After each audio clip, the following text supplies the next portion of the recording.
it's quite amazing what he's written is how he's being pulled one way by the alcohol and another way by everyone else, and what was right and what was wrong. And alcohol is my prominent addiction, though I have lurking in me others waiting to show themselves. To me, dealing with the disease of addiction is like a tug of war between knowing what I should be doing, recognising the correct and pointless actions on one team, and the disease, cunning, deceiving and baffling, on the other. The disease has a stronger pull, and for a long time, winning many battles, disease wants to win, and alcoholism will tug relentlessly against my weakened defences. Hi everybody, welcome back to This is Powerful with me, Paul Scolford. In this podcast, I speak to some incredible people about mindset, mental health, addiction and recovery. And I share my own journey throughout these conversations. So whether you're on your own path of self-discovery, recovery or transformation, inspired by human stories of mental resilience, or supporting someone who is struggling with addiction, make sure you follow and subscribe to This is Powerful. There'll be a new episode every Thursday. In these episodes, we will be talking about drug and alcohol misuse, suicide, sexual abuse, and some other heavy topics. So please take care when listening. Welcome back everybody to season 5 of This is Powerful. We're doing something special. We're doing a mini series based on young people, how they are affected by addiction or alcoholism, or their family are affected by addiction and alcoholism. Today I'm so privileged to welcome the extraordinary Amelie and her mother Lucy. Amelie sadly lost her father after a devastating battle with alcoholism when she was just 10 years old. After losing her father, Amelie would write letters to him at night before she went to bed. As a result of writing these letters, Amelie felt compelled to write to the government and ask for change in how alcohol is sold and advertised, and to ask for support for families of alcoholics. Lucy, Amelie's mother, tells us the story of Dan's alcoholism, but we also get a strong sense of an amazing father who loved his children very much and was taken away at the young age of 41 as a result of alcoholism. Lucy, Amelie, and I hope this conversation will help raise awareness for those families of alcoholics and to let them know that they're not alone. Welcome Amelie and Lucy to This is Powerful. Thank you so much for coming out. It's really lovely to see and very brave of you both to do the work that you're doing to highlight the problems of alcohol and addiction, what it causes on families and society in general. So welcome to This is Powerful. Thank you. I'd love to ask Amelie of the letter that you wrote to the first letter, because apparently there might be a second one, but the first letter you wrote to the government, and you got to deliver it to Downing Street with a friend of mine, Callum Best. Yeah. What did you would you compelled yourself to write the letter? Yeah. Well, I don't know, because I was writing letters for my dad after he passed away. Pretty much every day I would just write like a little letter at night or something, and then I just got angry and I just wrote one and put it to the government, but it was just kind of secret, and then she sent it off and then it actually went to the government. Good for mum. These are important though, aren't it? Because, when you go through something which is so difficult, it's nice to be able to channel the anger into something positive, I guess. Yeah. Did you keep all the letters that you wrote to your dad? Yeah. I think so. I don't know where they are. They're in my room somewhere. Rooms are a different conversation, right? My daughter's room's interesting, one of them anyway. Mine. Yeah, I have to climb over things to get into the room. There's bits of paper everywhere, isn't there? Well, you have really good handwriting, because I just read something else. And were you happy with the letter that you got back from the government, or do you think there should be more things done? I don't know. They haven't done anything yet, which hopefully they will. But it was all right. Okay. And Lucy, what I'd love to know a little bit about you more, and for our guests to know, because a lot of people unfortunately have similar journeys. How was your upbringing, and where are you from? So my To put you on the spot. was complicated, I guess. It's the only way I can describe that. My mum and dad worked a lot, so I was child-minded a lot. Some of those occasions weren't very good. And then when I was 11, my granddad died of a heart attack suddenly, and it kind of disrupted the whole family. But my grandma had a lot to do with me, so she kind of raised me in a way. So I went and stayed there a lot. My mum and dad divorced at the same time. And then, I lived with my grandma for a bit, and my uncle was alcoholic, and he lived next door, and he was like a brother to me. He's definitely not much older, but and he had children that were younger, so I used to look after them. And then we'd moved a few times. I was just very close to my grandma, and there was a lot of drinking, but I didn't really think it was an issue. I never thought alcohol was a problem, because it was just normal. People drank. My uncle was out. We knew my uncle was alcoholic, so that was just, well, he said he is, so that's okay. So we all carried on. It's funny in British society, isn't it? Because we had that in our family too. Yeah. And my grandfather was drinking, and at Christmas everyone would buy him a scotch. And it's a totally normal thing to do, which I found was not really normal as a young person. Yeah, we used to drink sherry. My grandma loved sherry, so we'd sit in the evening and all have a sherry. Yeah. I was quite young. I like sherry. It's normal, isn't it, in our society, which I think is quite an important thing to highlight. Yeah, that was normal. Then my uncle's son died suddenly in a car accident, and that threw everything way out. And then that was an excuse almost that my uncle can drink more. It doesn't matter because he'd lost his son. So then I met Dan at that point. So how old probably was you a when you month, met Dan? so 25-ish. So I met him a month after he had died, and again I didn't see alcohol as a problem, but he was actually alcoholic then. So where did you guys meet? In the theatre in we were in London. He was one of the main parts in this stage show doing Boogie Nights, and I was singing backstage. Was you? And he came backstage, and I liked him a lot. And all the girls liked him. He was so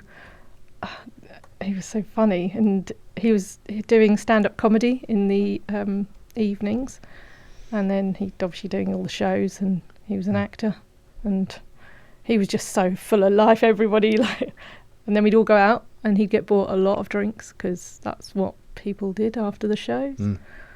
And so which is quite normal in the theatre, right? It's very normal. Yeah, it was very normal. And the only thing I found a bit difficult was I didn't know if he liked me or if he liked all the other girls. That's the problem, I guess, of being so popular. And I wanted to meet up with him, and I was surprised when he said to me, "Oh, could we meet up? And do you want to come over?" I said, "Yeah." Brilliant. So you won him over. Yeah. Basically. So you both were in the performing arts. Yeah, we were. And he was. He always, because he loved acting. That's what he wanted to do. Yeah. But then we were. After that show, he then did stand-up comedy for a bit longer. Was that in London also? Yeah, and he was funny. He was brilliant, and he was so full of life. And I didn't really realise there was an issue with alcohol straight away, but it gradually, within, I would say, it only took about 2 weeks before I then went, he's got a problem with alcohol, I think. But and so we talked about it a bit. He said, no, that it's fine. I know I can just cut down, just give up, it's fine. But he was drinking every day, and I noticed that. And said, Was that a correlation with the relative as yeah, well? I suppose I just thought, I don't know, is that normal? Is that... I didn't really know what alcohol meant. I didn't know what it meant to Do be you an know, it's so alcoholic. hard to define, isn't it? Because when in my own family, when you're used to having that amount of drinking around, it's a normal thing, a normal part of society. Even in conversation, oh, should we go and have a half, or should we this, and it just becomes normalised, doesn't it? And I think for me, especially at work, when someone's functioning, they're so talented. The sums don't add up, does it? No. You can't be like this if you have a problem. Yeah. So maybe the problem's not there, which I think is important to talk about. And there was some other issues, but I didn't quite realise that on the stage, on one of the nights, he was absolutely drunk. And I hadn't noticed. Like, I think people didn't notice unless they knew that he'd been drinking. So, and the stage manager did realise and near enough kicked him out, but I didn't know why, because I wasn't a part of that conversation. Yeah. And so we left the theatre, we moved. He didn't really have... He was living in a flat that was owned by his auntie, but I didn't realise he wasn't paying any of the bills to this flat. He was literally just living there, and eventually his auntie kicked him out. But again, he hid so much from me at that point, and then he wanted to move in with his mum. He moved into his mum's. He said, I can't be here. I don't want to be at my mum's house. So he moved. He then came into my car and said, I've got nowhere to live. And yeah, there's a lot of stuff happened in between, but me and him ended up living with my grandma in my grandma's house. And where was that? Which was in Leiston, which is it's quite a long way in Suffolk, like on the coast, well away from anywhere. So and my family owned a holiday park, so we both started working in the holiday park instead. And yeah, but he was drinking then. As entertaining, or? We were doing some, it was mostly just running, people coming in, and we were doing changeovers and bookings and anything that needed doing, really. So not a lot of entertaining. We did a bit. We'd basically go to London and do various things, but not often. And then I got pregnant with Isaac, and the family, they're like, well, we've got to... Dan said, I've just got to do something. I've got to get a proper job. So he decided to go into teaching. Because he said, right, I want to be a drama teacher. I'll go and do that. So which is responsible, I think, because when children come along, you kind of have a shake-up, don't you? Like, okay, what are we doing now? When did you said that you were slightly unsure about his drinking early on. Yeah. But was there something that changed it for you to notice that it was worse? I found, it wasn't that I noticed it in him, I found 3 bottles of empty vodka in a bag that he had left open in the room, and I thought, why is there empty bottles of vodka? And that's when I kind of thought, has he drank all of those? And he was being very just not normal in some ways. He went in the bathroom and he didn't come out the bathroom, and I was like, what is going on? Yeah. And he lied to me a lot, and I didn't realise. When I did realise, I left him, actually. I went, right, I've had enough. And that wasn't long into the relationship. Yeah. I left, and I actually sent him a text, said, I know what's going on. I know that you've been drinking. I know, like, there was texts from other girls. There was all sorts going on. So I just said, no, I'm not going to be a part of this. And I went back to my family and I said that everything that happened, what I'd found out, I've also found out he told me he was working and he wasn't. It was so many things. Yeah. And then my family were quite angry. And then a few weeks later he asked me to meet up. Just to talk as friends, nothing else. I said, yeah, okay. Because I still liked him. So I went and met up with him. And he said, I'm so sorry, it's not like that. I'll sort my life out. It's not. So he said he'd do all the things. And then he even came over to my family and apologised to my mum and my grandma and stood in the kitchen, said, I'm sorting myself out. not It's a what very it stoic thing to seems. do Yeah. at the time. So, yeah, and then went from there. Really, I gave him a second chance. I suppose that's what I saw it as. But actually, if it was now, I wouldn't have had so much stronger now. I wouldn't. Yeah. It's very hard though, isn't it, when you love someone and like I said, you see all the talent and the kind side and the stoic side of people. And I think for me personally, having addiction and alcoholism is like having a sort of corrosive thread that you can't see inside the person that starts to take everything away. And even we had a really good neuropsychopharmacologist on there who said that your brain gets hijacked basically. Yeah. And it's weird because you try and do nice things and you're trying to be a good person, but this keeps pulling you back and seems to be stronger, right? Yeah. And it's more than frustrating because it's I did have a partner who was alcoholic as well once, and she did the same thing with the bath. She used to bath 3 times a day, and I'm like, you can only bath once is enough, isn't it? But she was secretly drinking in there, and I thought I was very smart and I would have sussed it out, and it took me about 8 months to work out something wasn't right, because I started to question myself. Yeah. Is there something right? It doesn't add up, but it's not too bad, so I'm not quite sure. Yeah. What are they doing in there? Yeah. He used to lay in the bath hours, and obviously just filling up the drink and laying in the bath. So Yeah. didn't really. Yeah. Yeah, But he says that from what he's written in his, because he wrote a book basically that I need to release. But he has, in that book, he said about that pull with addiction, and I'll have to find it in a minute and read it to you, because it's quite amazing what he's written is how he felt.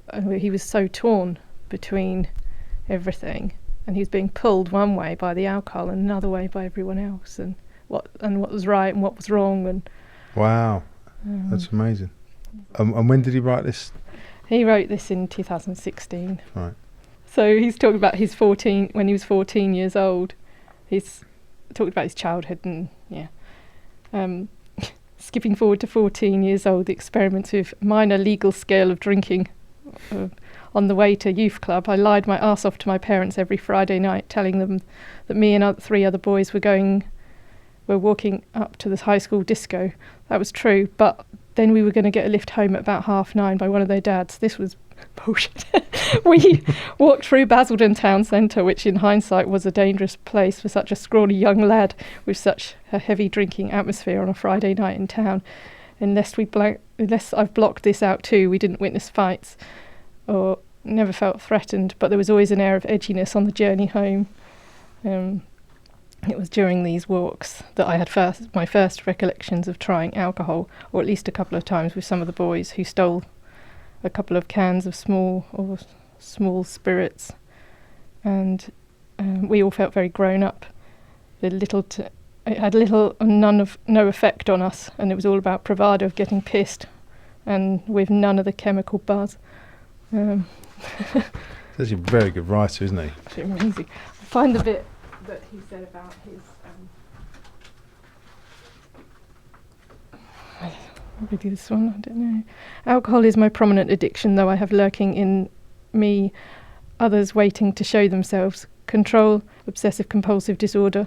Women have all appeared in my past, with or without alcohol, as addiction that, left unchecked, could equally ruin my life. To me, dealing with the disease of addiction is like a tug of war between knowing what I should be doing, recognising the correct and pointless actions on one team, and the disease, cunning, deceiving and baffling.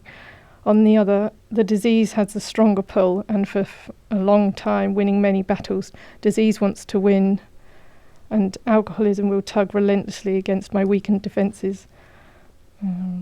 Wow, that's so eloquent. Yeah. He really knows himself, doesn't he? Mm-hmm.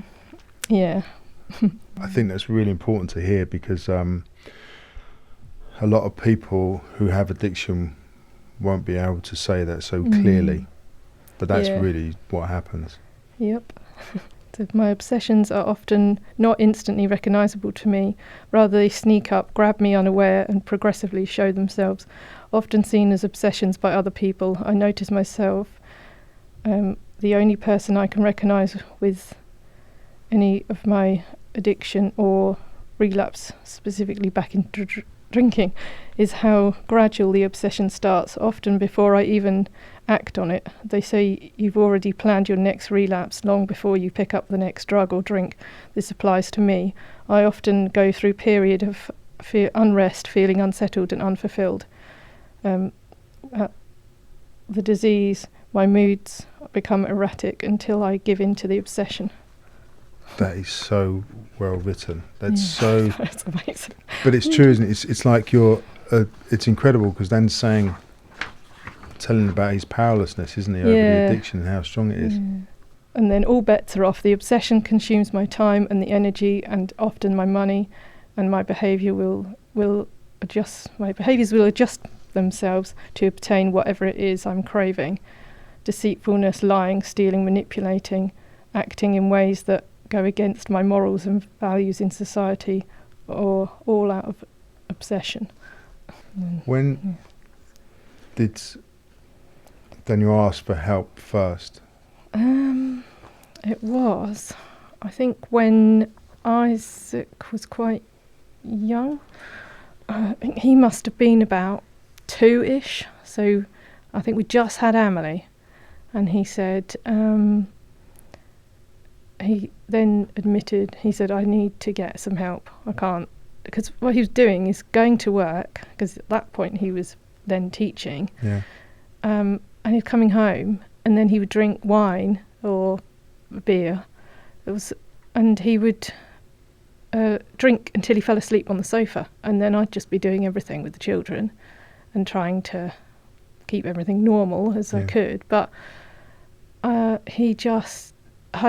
it actually happened when I decided that I wasn't going to start, because I was pouring alcohol down the sink to stop him drinking it. I was trying everything I could to stop him drinking, and then I, for some reason, just went, no, I need to stand back and let him fall, almost go, right, we'll see what happens. So I stepped back and I didn't pour it away. I just let him get on with it. And it was then that he then realised he had a problem, or admitted he had a problem. And then he was crying and saying, I need to sort this out. So we made a doctor's appointment, and he went.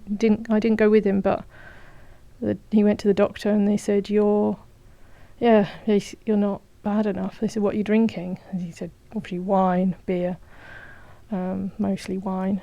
And they said, and he was working, so you're functioning alcoholic. You're like, and so they said, well, he said, can't you send me to rehab? Can you help me? And they said no, because we only send one person a year to rehab. They said you could try Turning Point, I guess, or just try and cut down gradually yourself. Right. And then that was impossible. That was literally, he came back and he said, well, apparently I'm not bad enough. And I said, how bad do you have to be? So, and I didn't know what bad enough meant anyway. Yeah. So. And did he sort any other help after that? Because that's a big blow, isn't it? And it's hard because doctors don't get taught enough at all about alcoholism or addiction, because if someone is working, or if they're compass mentors can have a conversation, they think that they're not bad enough, which is really horrible, because behind the scenes, life's. And he said, do I have to like crawl in there and pretend that I can't even hold a conversation for them to send me? So it was like, he was so upset, and he said, oh, just, it's so unfair. And he kind of, I think he went downhill a bit then. Then I think we also, because of that conversation, we had social services came in just to check everything at home. So, which is intrusive, because you're working hard as a mum, parent, and a partner, right, to keep everything going. They didn't stay very long because we wouldn't. I don't know. No, everything's fine. Just leave. And they kind of put everything on the parent that's not drinking anyway. It was never about him. Yeah. It was all to see if I was doing okay, if I was raising them okay, and whereas I think if they came in and said, right, we'll sort the alcoholic out, that would be way better than trying to put everything on to. There lies the problem, I guess. Yeah. Oh, bless you. Yeah. Amelie, when did you don't mind me asking, notice that your dad wasn't well? Oh God. How old was I? Like 8 or 9, maybe. Actually, why would I ask? I don't know. I think I was. Yeah, it might have been before that. I was quite young though, and I just was like, kind of thought it was normal until I met other people's dads, and I was like, wait, no, that's not normal at all. I'd say about 4 or 5-ish. Yeah. Because we used to do books, so I didn't keep it secret from them. That was one thing I said to. Right. I researched a lot about how to help children who were the parent. Yeah. So we went through these books, didn't we? But she remembered that. Isaac remembers, but Amelie wouldn't. It's so generous of you, because it's a lot of effort to do that, isn't it? And that's the thing that probably you don't remember, but it was probably a lot of help early on from mum, right? Yeah. Were you? How did that affect you at school? Because addiction and alcoholism affects the whole family and the whole environment around, doesn't it? Yeah. Did that affect you at school? I'd say so, yeah. Because like, I had like my friends and stuff, which were definitely helpful. But I couldn't really talk to them about it because they wouldn't understand, and the school was kind of like, just don't bring it up. It makes people uncomfortable, and just don't tell anyone about that. That was at my, what was that, first primary school? First primary school, and then I went to a different one, and that one's much better. I could talk about it more. It's hard, isn't it? If you're, I'm not sure how that schools can say that you can't talk about something, because that's a big thing, isn't it? Did that make you kind of retract a bit? Yeah, well, when I got to my second school, I didn't really talk about it at all, because I thought no one's going to want to hear. No one wants to know about what's going on in my life. They've got their own life. It's not their problem. Did that make you guys closer, though, do you think? Because you work as a team in essence. Yeah, we could talk about it within the house, but there was quite a few times where they said, don't talk about it with the friends, because I don't know, they just don't understand, or it's too big for them. Most children haven't heard, like, they don't know what alcoholic is. And there was incidences, obviously we had a few at home, where then Amelie would go to school and tell her friends what happened with Daddy. Obviously we had a lot of ambulances and a lot of he had seizures and things, so Amelie explained to her friends, because it was traumatic, like, this has happened, and they'd go and tell their parents, and then there was a lot of judgment, let's put it that way. A lot. Yeah, and there is in society, unfortunately, isn't there? And it's difficult because, again, you're not heard, and it's so impactful and everything, isn't it, on sleep and daily life and the anxiety of worrying, I guess. Did you get to a point where you didn't worry, Lucy, in the sense that it become a pattern in the life, and you didn't feel like it was an emergency? Yeah, well, things that would have been shocking didn't shock me. And so when I was telling people what happened, they were like, oh my God, how did you deal with that? And I was thinking, it's not that big a deal. But looking back, actually, it was quite, a lot of it was traumatic. Yeah. And there was so different occasions. Dan had psychosis at one point, and he was really ill, and I thought, I've got to get the children out of the house and me, and I was walking on eggshells, literally trying to get away from the situation, and then we called an ambulance and he went to hospital. But Dan came out with a big massive knife, because he said he was going to kill himself, and I'm trying to get the children out of the house going, and if you're telling anybody that, they're like, well, what are you doing in that situation in the first place? And so it's all, then the blame all goes on to me quite a lot. And looking back, there were things I thought I should have acted sooner. I shouldn't have, maybe I should have left. There was quite a few things I thought. It's so easy to say things in hindsight, though, because when you're living something, this is just my experience anyway, you always try to protect everyone around you and look after them, and there's always the hope that maybe one day or maybe something will change, right? So it's easy to look a situation from the outside with judgment when you have absolutely no idea Yeah. of what it's like to be in it. Yeah. And that last situation, I just went, right, I do have to get Dan out of the house. He cannot live with us in this state. So I did put him he went into like a dry house. I managed to get some help because I didn't want to kick him out on the street. And I still loved him and wanted him to be okay. And there was always that, he's going to get better. He's going to be okay. Mm. So, a couple of times. And what happened then? So you got him into a dry house and he stayed I there got for a while? him, he stayed there for a bit. He didn't really get better.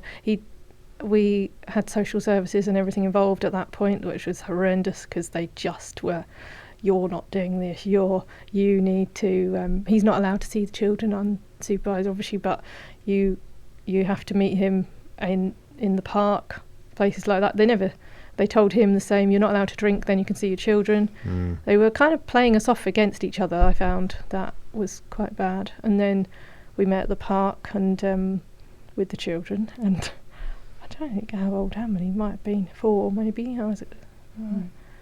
But at this point we'd gone in and we'd gone to the park. He hadn't drank. He'd done everything social service. He was like, right, okay, I'm not allowed to drink. I'll go and see the children. So he asked me to go and meet up in a public place with everyone else. And then he had the first fit that he ever had, and that was, he went to play on he said, let's go and sit. We sat on this seesaw thing, and then he just flew backwards and hit the slide and was foaming out the mouth. He was then unconscious. Yeah. And everything was witnessed by the children because he'd done what they said and stopped drinking suddenly. Yeah, which is so dangerous. And I was terrified because I'd never seen anything like it, and I just couldn't even ring the ambulance. I was like shaking. I was trying to sort out. People around me sorted it out, but I did not have a clue that could even happen because I hadn't looked into that kind of thing. I didn't. Yeah, it's really. It sounds.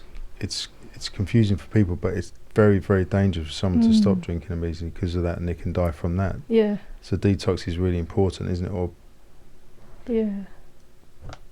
weaning yourself off, which is impossible.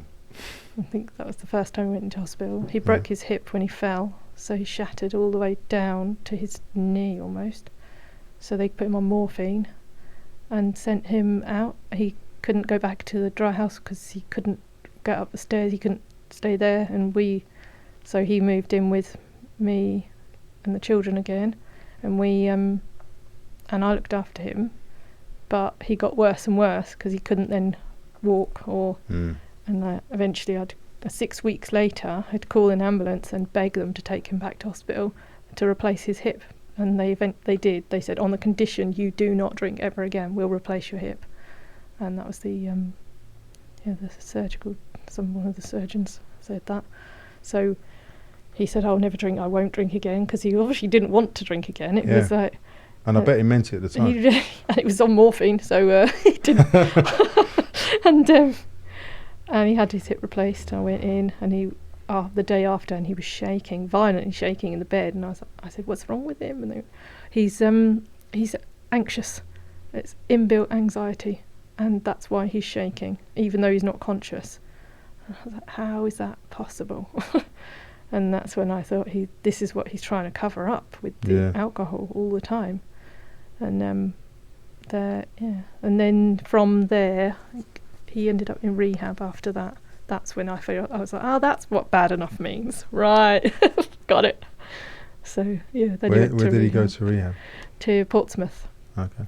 And he was there for 3 months over Christmas, and that was 2016, end of 2016 kind of. Was there a change whilst he was in rehab? Yeah, massive change in him, because I'd got to the point where I can't do this anymore. I can't be in a relationship with you if you're not going to sort things out. So and his personality, everything changed, because it's like he suddenly realised. That's when he started writing what he was writing. He's like, I'm going to write a book, and he started writing then. Oh, that makes sense. Because he then had lots of, I suppose, counselling, which he'd never had. He'd never had the help before, and he was starting to know who he was and why. So he did well then. and we moved while he was there with and we moved into that house in the middle of nowhere. It's amazing, and I just said, right, I'm starting again, and if he comes out and he can move back in with us. So that's what we did, and it was good. Was that a nice time for you, Emily, as well? We visited him in Portsmouth. I think it was hard for him being away from us at Christmas, and but he definitely got a lot better. He should have stayed in another 3 months afterwards. That was the only thing. He came out, and they put him in a dry house again, into somewhere temporary, not too far from us, but and that was meant to be with support from Turning Point, but nobody followed up. Oh, really? So it was, and it Then was becomes probably a the bad worst place, thing that right? could have happened in a way. Yeah. Because he came out and he's put in this house, and not only that, the house he was in, he was put in with one of his ex-students who'd finished, was also in recovery, but he was put straight into this house, and he started drinking within 3 days of being back. Wow. And although he started drinking again, he wasn't the same person, and then he went through a while of, I think he spent a couple of months drinking, but then he stopped again, and it was like he could kind of stop and start almost. Yeah. 16, 17, 18. Then we ended up 2020 lockdown. How was that? Because lockdowns either affected people in a positive way or in a negative way. How was that for you guys? He stopped drinking while everyone else started drinking. he stopped. Like to do things differently then. That was so weird. It's good to be different sometimes. Yeah. How long for? Nearly the whole of lockdown. That was Really? quite 2022. Wow. No, 2020. He was really. He did well. He started teaching the children because he became their teacher. Wow. And I bet that was a can tell lovely about that. period, isn't it? It was fun. Was it strange Well- having Dad as a teacher? Yeah, it was so weird because he used to get like the online work because obviously you have the online school like on the laptop or whatever, and he had like the English and maths and stuff, and he would just teach us all. And then in the lounge he had like a little mat, like just a floor mat or whatever, and he was like, right, sit on the mat for your assembly. Did he? And that would be our assembly room, and he'd put like, what did he do, signs on the doors sometimes, like your English lesson and stuff. Oh, that's like that. brilliant. Oh, that was actually so fun. So you probably had better schooling than most. Yeah. Oh, how wonderful. Awesome. And then snacks for lunch. Oh yeah, and then he had like the little snack pot. So he had a pot with like either like a few sweets, a banana, some crisps, and then a drink you can choose. It was so fun. Like a nice little packed lunch, basically. Yeah. He took you out on walks, and he went round the village, and took walkie-talkies. Oh my god, Did no! you? That was so fun because we had like 2 walkie-talkies. I think we got them. Where did we get them from? I don't know. It might have been a present or something. But like we had these 2 walkie-talkies. Was it 2 or 3? 4. We had No. 4 walkie-talkies. Oh yeah, we had 4, like a pack of 4. And we would take 3, and we would just go down like around the fields, and then we would all have our walkie-talkies on. So me and Isaac would run away as far as we could, and then be like, "Hello." Oh, that's brilliant. I still have a picture of like all of us holding them, like, "Hello." Oh, how much fun was that? That was so fun. Oh, lovely. That's brilliant. Is it nice? And are you okay looking back at nice memories like that? Yeah, Yeah. yeah, I like it. Oh, it's lovely. Yeah, Daddy, he was good. He definitely loved Isaac and Amelie. So close, mostly to Amelie. He was very close. He I was bet. quite hard on Isaac, I would say. Maybe, I don't know That's whether. probably a man and boy thing. Yeah. We want to try and make them strong. And He was always a bit more, yeah. And but he would say goodnight, and then he would shout to Emily, "Hey, love you." oh, Yeah, we used to do like this like playful argument thing where we'd be like, "Love you more than jelly beans," because he he loved jelly beans, and then we'd be like, "Love you to the moon and back," and then like the stars, and then we would just say loads of random things like, I love you more than a table or something like that. And we just Do you know kept what's saying really random funny? I stuff. do that with my arguing about oldest. it. Oh. That's what we do. We go from railway lines Yeah, to countries exactly. We go everywhere. to like giraffe necks. Yeah. It gets my wife's like, "Have you finished yet?" Go to bed. I loved it though, because it's such a creative, like, Yeah, it's so fun. fun process, isn't it? When the inevitable happened, did you ask for help for you guys as well outside? Yeah. at that point? Well, towards the end of lockdown, Dan started drinking, but it was more so Dan was binge drinking rather than drinking consistently. Yeah. And I think that clearly was worse than drinking consistently, because he'd be fine and then suddenly he would just Amazon started doing online deliveries, and so he would order it to the house, and it was so disappointing when he relapsed. I was just heartbroken, and I was like, I can't believe we've just gone through all of this and it's good. So it was such a loss at that point. I thought, I've lost him and there's nothing I can do to get him back. And I kind of gave up in a way, because I was just I was struggling as it was. Well, it's heartbreaking, literally, isn't it? Yeah, and he'd gone from being this amazing dad to then he's asleep all the time. So I think the children then were missing him. I was missing him and had no adult conversation. Yeah. I sat like downstairs just on my own because he was upstairs, or we'd go out a lot. I'd take the children out all the time. And then he was in hospital every single month. I had to call the ambulance. So he was back in hospital, then he was back out, then he was back in again, and then he and I could see he was just getting worse, and then his liver started getting. They kept saying he's got liver damage, and then somebody else said no, he hasn't. So I had so much conflicting stuff from the doctors. So, well, what's going on? He had diagnosed with tons of different things, they said. And then he got really, really bad at the end, so 2021, eventually he said in 2022, they're not going to hospital anymore. I'm done with hospitals. I don't ever want to go back there. So he refused to go for the next few months, and then that's when he started really deteriorating, because then he couldn't walk anymore. So I was washing him. He had stopped drinking because he couldn't physically. He could barely drink anything at that point. So if he had a shot of vodka, although it would kind of stabilise him a bit, he couldn't tolerate it, so he would throw it up. So as soon as he even touched alcohol, he was being sick. So there was a lot of times where he was just being sick downstairs, laying on the sofa all the time.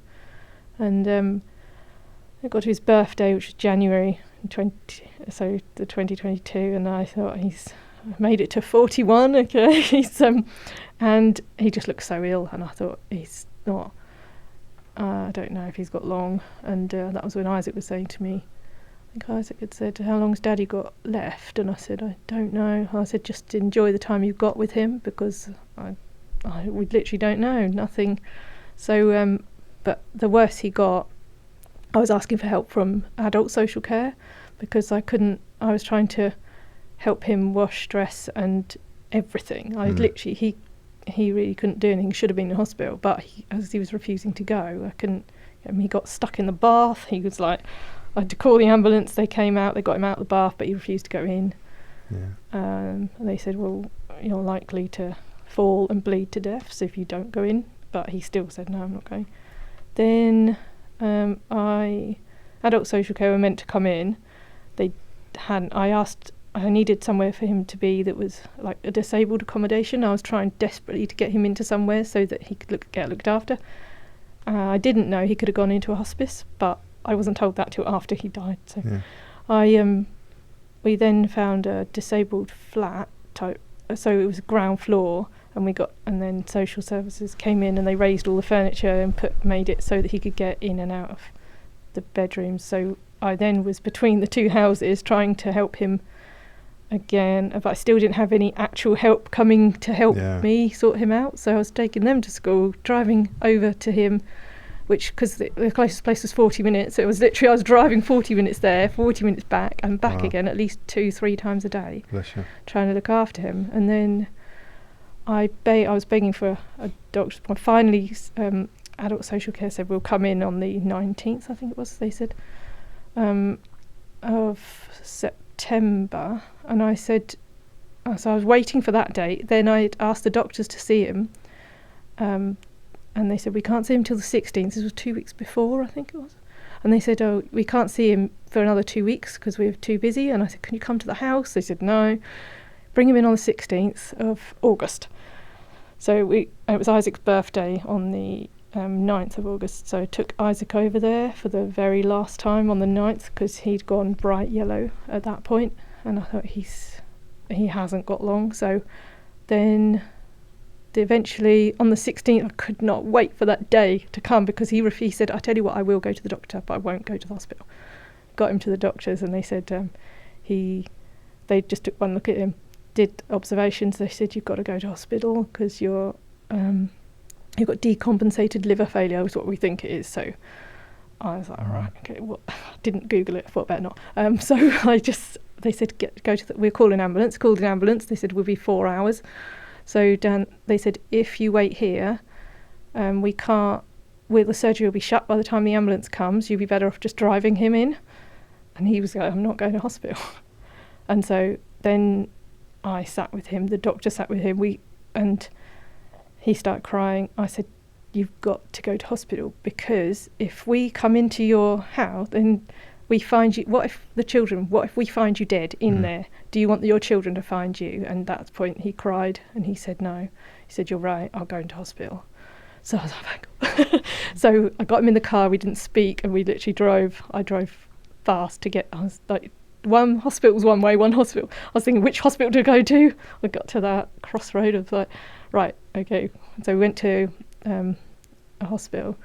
He usually went to Ipswich, but I took him to Bury instead for the first time. And we drove there, got there, and I had to get a wheelchair from the car park and push him up this massive hill. And I thought, this is the last time I'll do this. But, it was horrible. And he just looked so ill. And we got in, and the queue outside A&E was massive, but the doctor had written a letter.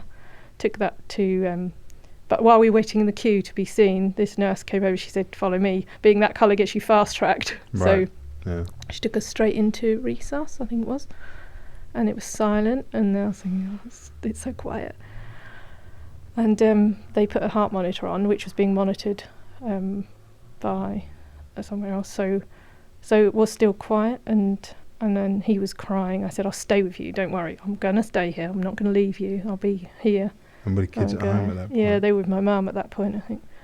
So then they then said, you need to go on a heart ward. His heart was it was failing, so he had to get onto, so they put him on a cardiac ward, and they stabilised him and said, we'll keep him here and then they said, we need to move him to the gastro ward a week later. So he was there for a week, then a week later, but his colour was still going darker yellow, and it wasn't really, they said, like, everything's improving except this one bit, the liver, and but they said there's something wrong with his in his stomach, possibly stomach cancer. He was coming up with different levels of different things. PSA levels were really high, and they said, we need to sort this out, so we're moving him to a gastro ward so we can investigate further. But while he was on there, he was too ill to have any checks, so then he got C. diff, and he started getting other hospital illnesses, and they moved him into a side room on his own, and he couldn't do anything for himself. So he could use his phone. He was texting me and ringing me a lot, like through the night. I was get up like 4 in the morning. He'd ring me because he didn't know whether it was night or day, and then he started to get better, and so I thought, oh, maybe he's going to be okay. And I wasn't really being told everything. I was told, because I went to visit him, they said, oh, you can't visit, it's not visiting hours yet. And so again, that was 2:00 in the afternoon was visiting hours, and I didn't. So I assumed because they were saying I couldn't go in, he's actually doing better. But then we'd gone on the weekend. Me and his mum had gone to see him, and he was a bit different. And he started ordering tons off Amazon to come to our house. So we started getting these packages arriving through the post to our house.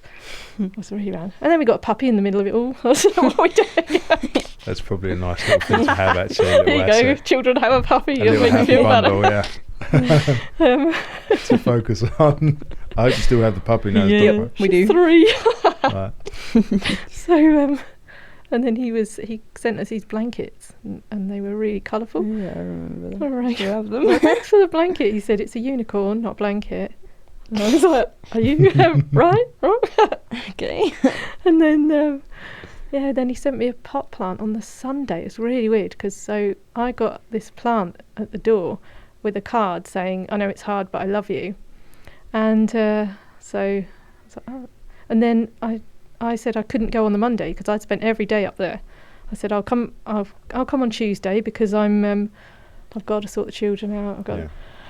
So I didn't go on the Monday, and I didn't hear anything from him. And I rang the hospital. I said, is there anything going on? I haven't heard from him. And I thought maybe he just can't reach his phone. He can't get out of bed, so he can't get to anything. And they said, oh no, all his obs are fine. He's up, he's dressed, he's eaten. So I thought, okay, he's just not able to get to the phone.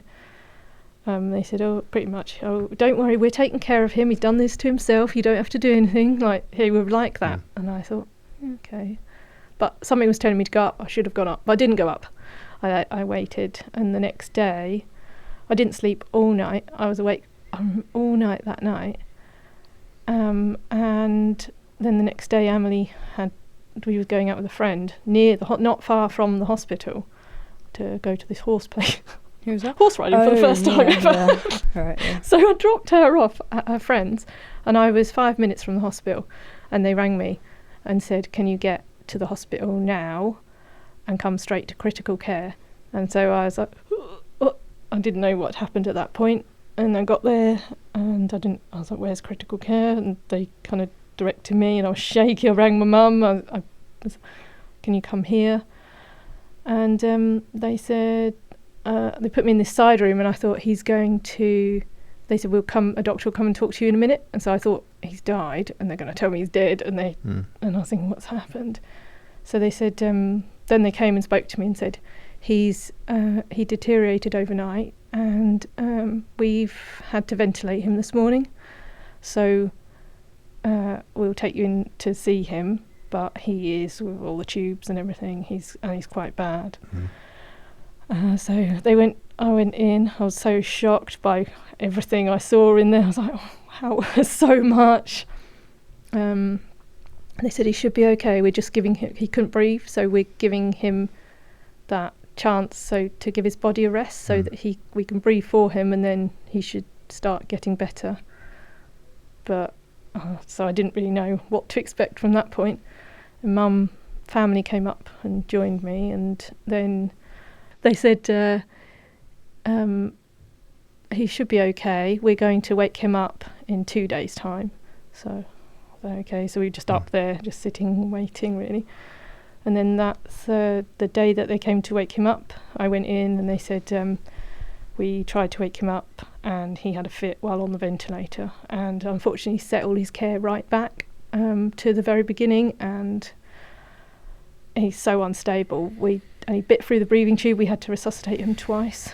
Right. So we think he might be brain damaged from having the fit. We don't know if he's going to be okay to come off the ventilator. We'll see how he does in the next 24 hours. And they said, but there's lots of stuff that could go wrong now if he gets an infection, if his kidneys could fail, and all sorts of things like that. So, okay. Then they told me all the percentages of if he comes off the ventilator, it's like a 20% chance he could come off the ventilator, 10% chance of going downstairs into the hospital, 5% chance this, and 1% chance he could leave the hospital, but he'd be in a care home. There was so many things. I was like, okay. And I took that tiny percent chance, thinking that'll be fine. He's not going to. So we then went up to I think it was the next day I went up, and a few days later they said, and I looked at the bag that has where the kidneys go into, and it turned red, and I said, he's in kidney failure, isn't he? And the nurse just looked, she went, mm-hmm. Yeah. So I knew then, that's it, there's nothing. So I said, what happens now? And they said, we're going to have to make the choice to turn off the ventilator. So if you can, we just need to, we'll do it really controlled and really well and get the whole family up. And we talked about taking the children up. Do we take them up? Do we not? I decided not to in the end. We went through all of I think I did talk them through, had the book which explained what it looked like, but we didn't. Then we went up to turn the ventilator off 2 days after that, and we went to turn it off, and they said, there's been a change in circumstances. I was like, what the heck, how can there be? And they said, he's an organ donor, and we found that he's asked, while he was in hospital, he signed the paperwork 3 times asking if he dies, could he donate the... Wow. So they said, we've got 24 hours to find a match, and then he's got to die within a 4-hour time frame after that. And that was all so surreal. And they said, we could ring you at any time to get you to come up here, and you'll have an hour to say goodbye. Wow.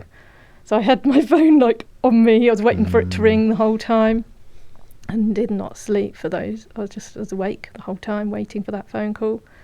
And they rang at 6 a.m. and I jumped out my skin when my phone rang. And they answered it, and they said, we found 3 matches. They're all on their way to hospital. Wow.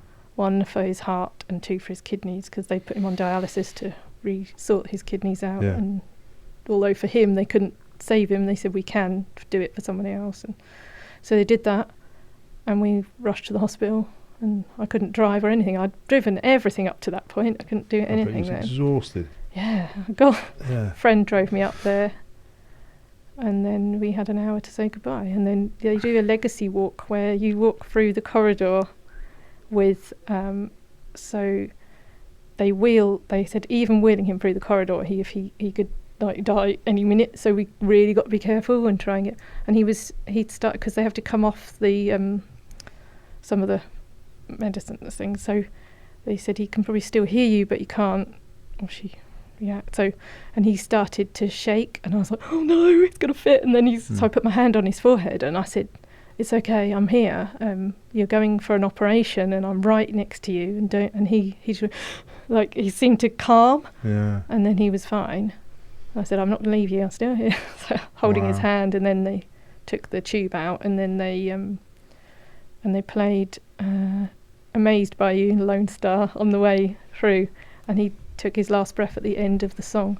Wow. And it was just, and then he's like, go, because we had to leave the room as soon as he died, and all the surgeons were waiting next to do it. So then we just went straight to the family room and sat in silence. Like, what the must just have been happened? Such a surreal thing. Yeah. So unreal. Did you know he was going to do that with the organs? Because that's still an act of generosity, isn't it, at the end? Well, I'd thought about it, but I hadn't really, they didn't mention it when they said they were going to turn the ventilator. I just assumed they couldn't use anything. So it wasn't till we went back up, and then it was when they said we've got a change in circumstances, I thought, what could that possibly be? So when it was that, I was relieved, and then I was praying that to find a match. I kept thinking, please find a match. So I always... Which is so, it's just... can't believe his heart is beating strongly, apparently, in somebody. So altruistic, isn't it? Yeah. Oh, bless you guys. So tough. You're taking all of this pain and experience and etc. to do really good work, right? It's so, it's really humbling for me to sit here, because I think it's so, everyone has life stories, and sometimes things are unbelievably painful and tragic, and yet you have the capability to bring that to someone else's lives, right? Yeah. What if you could change something, Amelie, for other people that have been in your position? Yeah. What is it you'd like to change? That's a hard question. When I was younger, I guess I didn't really think that anyone else was going through the same sort of thing, so I didn't really realise it was like a kind of 1 in 5 thing. I thought it was kind of just like us, and didn't really understand it all. But if I could change it, I would say that I would to know that other people have been in the same situation and are in the same situation, and that I actually have people to talk to and stuff. Yeah. We do school talks to educate kids for Stride Foundation, and I know you guys work with Nakoa. Yeah. How important is their work, do you think? Very, definitely. Honestly, they help so many people, and just clicking on a website and talking to someone can help more than just not doing anything and just being on your own. But they help a lot. I don't know. What was it that Nakoa gave you guys that no one else did? Support, I think. Yeah, just support, to be honest. To know that you're not alone with. Yeah, no one else seemed to really understand that well, but they did. And So was it really like being listened to? Because they've got 30 odd years experience, haven't they, to talk to people? Yeah, they've got a lot of experience, haven't they, there? And they can help, loads of people. And that helpline, I think, is amazing. And it's not just the children, but it's the children of alcoholics, but it's the older children, the adults of alcoholics. Yeah. Because they're still children of alcoholics. So I think that exactly. knowing they're there for life almost. Because you still have the same path, don't you? Yeah. And what we're nearly to the end now, but what would you like to change, Lucy? Because I know we spoke before the podcast about, like Amazon, it's easy to get alcohol delivered to the door. I've seen it with people getting Deliveroo, and I think that's horrendous. I think that should stop personally. I think a really bad thing was when supermarkets put on discount alcohol everywhere, instead of back in the day when you had off licenses. What do you think should change? Not having it in the aisles, not having it everywhere.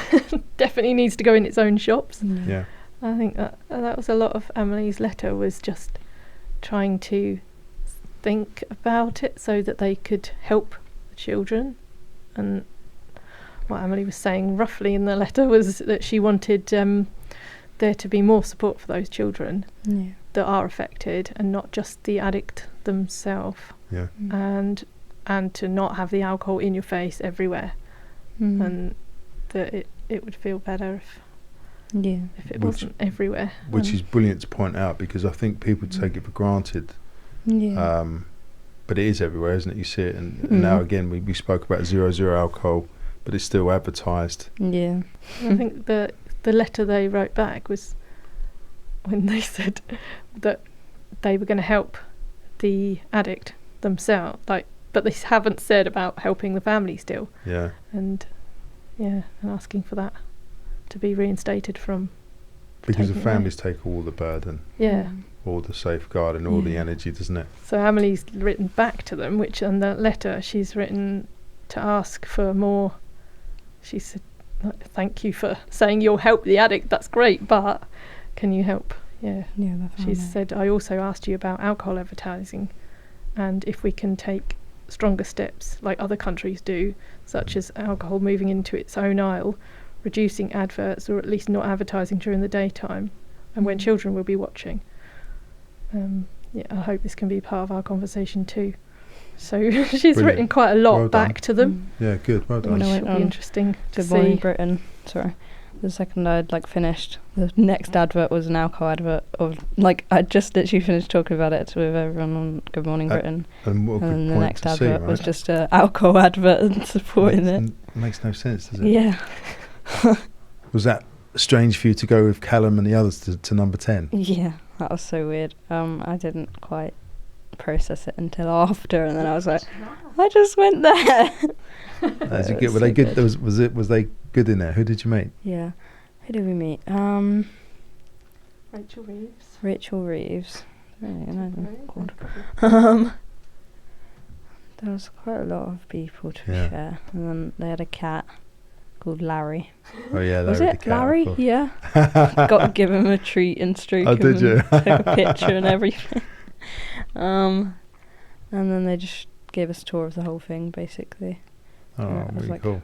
Loads of stories too, and they had all the pictures of all the other prime ministers on the walls and stuff going up the staircase. It was Okay, well, listen, I think it's been a real privilege for me to talk to you guys. Thank you so much for your bravery. And I think you're doing really good work. And I hope that any support I can give as well, I hope that letter has impact, because I'm sure it's like 1 in 5 people have this affected in the country, right? If everyone gets together, maybe we can make a big change. So thanks, everyone. Thank you. Right. Thanks for having us on. This is Powerful is brought to you by Stride Foundation. If you or someone you know is struggling with addiction, please head over to www.stridefoundation.com, where you can find links to resources that may help. You can also donate. Please make a donation. It will help us bring to you more episodes. Please rate, follow and subscribe to the show. Why? This will help the algorithm make us more visible to others who need help. And share this podcast with your family, friends. Head over to social media at Paul Scolfort and at this_is_powerful. You will get to see what's coming up, and you can get in touch with us because I love hearing about you. Thank you also to my beautiful wife, Dr. Federica Amati, the best producer, Shannon Delwich, to Ebba Long, who does all the hard work in the background, and the rest of the team.